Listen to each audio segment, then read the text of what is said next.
Hello friends, and welcome to a problem in operation research. Today we'll be looking into an airline staffing problem.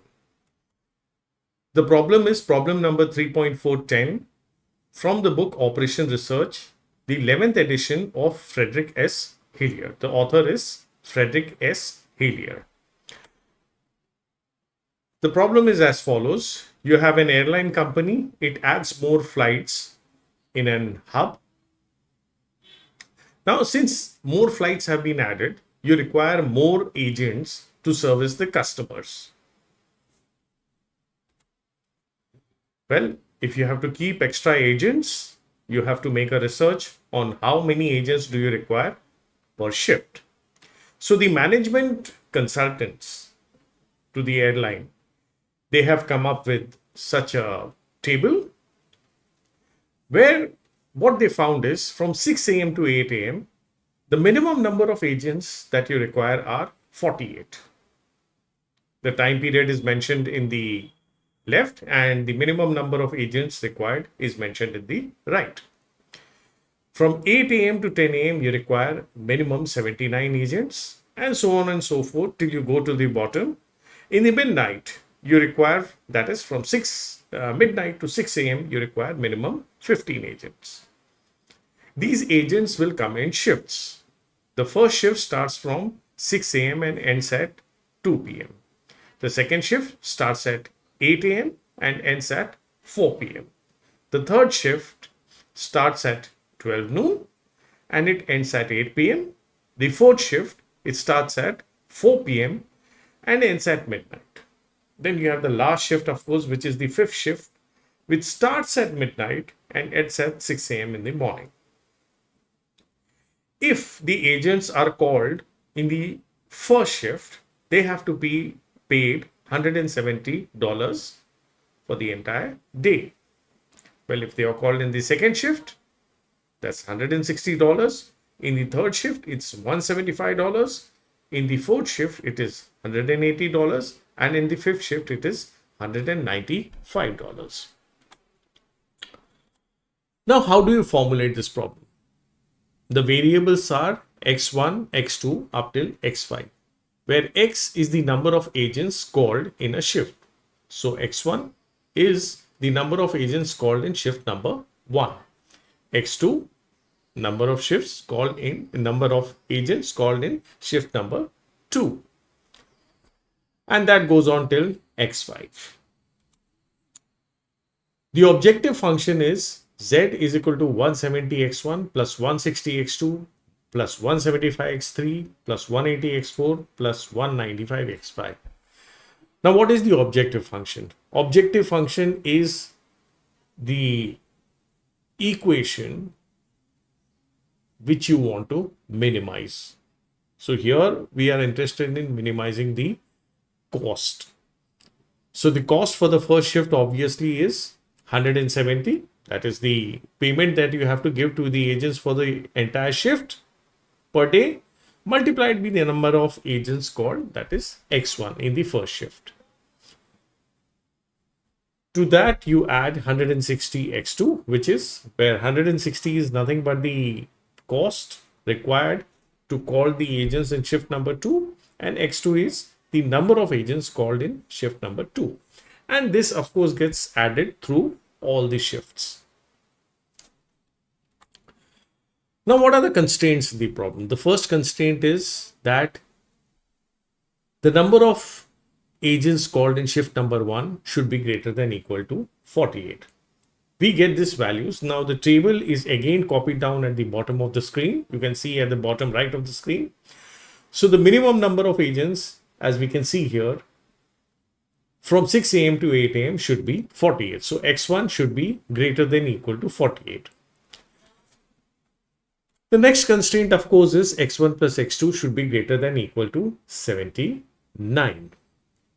We have two slots here, that is 8 a.m. to 10 a.m. and 10 a.m. to noon, where the number of agents from shift number 1 and shift number 2, they come together.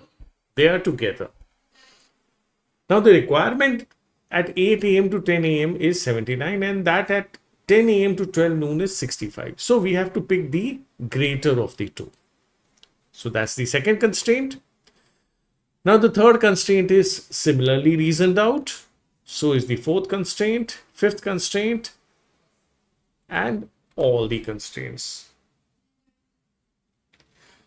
Now, we'll use the solver available in LibreOffice Calc to solve this problem. I would like to tell here that LibreOffice Calc is an equally powerful spreadsheet as Excel, and it can be used in place of Excel. Well, you all are aware that LibreOffice is free to download, and LibreOffice is available both for Linux and Windows. So let's go ahead with solving the problem. So here I have opened the program, LibreOffice Calc, and let's start with coding the problem to solve it. So the first thing that we do is we write down the names of the variables. So the name of the variable is x1, and so on. We drag it till we get x2, x3, x4, and x5. So these are the variables. Now the coefficient for the objective function is something we note down next. So that's 170, 160, 175, 180, and 195. Now we assume some arbitrary values, which of course should be feasible values for the variables. That is, let's assume that the minimum number of agents that come in shift number 1 is 10. We follow it up with that of shift number 2 as 10, and we enter 10 to all of them. Well, as you can see here, I have chosen a value which would at least suffice for the solution. It may not be a feasible solution, but it's a starting solution, right? So now we note down the constraints. So we write constraint, and there we are.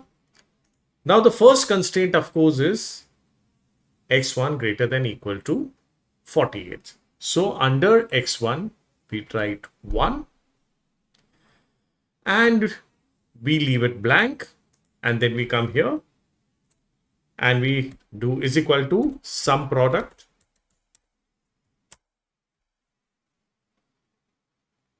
we drag the cells of the constraints,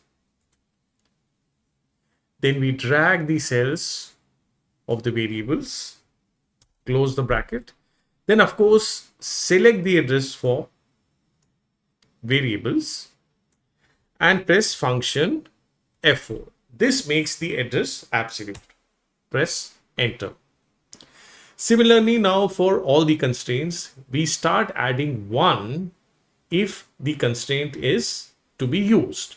Now the second constraint that we need to use is x1 plus x2 should be greater than equal to 79. So we write here 1 and 1. Now the next constraint, of course, is x1 plus x2 plus x3, 87. So we write here 1, 1, 1. And then the next constraint that we have is x2 plus x3 is 64. So we write here 1 and 1. Then of course the next constraint out of these two is going to be the greater. So we write x3 plus x4 should be equal to 82. So we write 1 under x3 and 1 under x4. And finally we have x4 equal to 43. So we write 1 under x4, and then of course x4 plus x5, 52. So that's it. So under x4 we write 1, under x5 we write 1, and of course the final constraint xy is 15, greater than equal to 15. Now what do we do is we drag this. And of course, it should be greater than equal to. So we put the sign here That is just to remind us that what is the inequality. And then we write the value of the constraint. That is the minimum value of the constraint. So that's 48 here, which is of course followed by 79.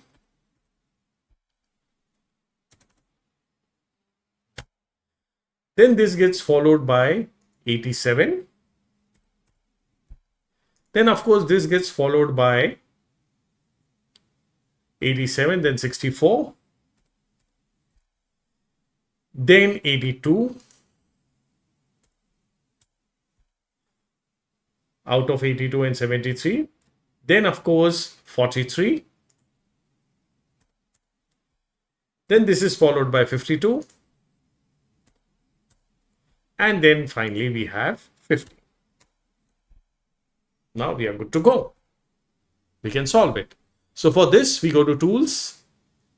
We go to Solver. Now in the target cell, we have to minimize the value of our objective function. So let's close this. Let's calculate the value of the objective function. So for this, what we do is we write is equal to, we write sum product, and we copy down the value of, or rather select the value of the coefficients of the objective function. And then of course, with the value of the variables of the objective function.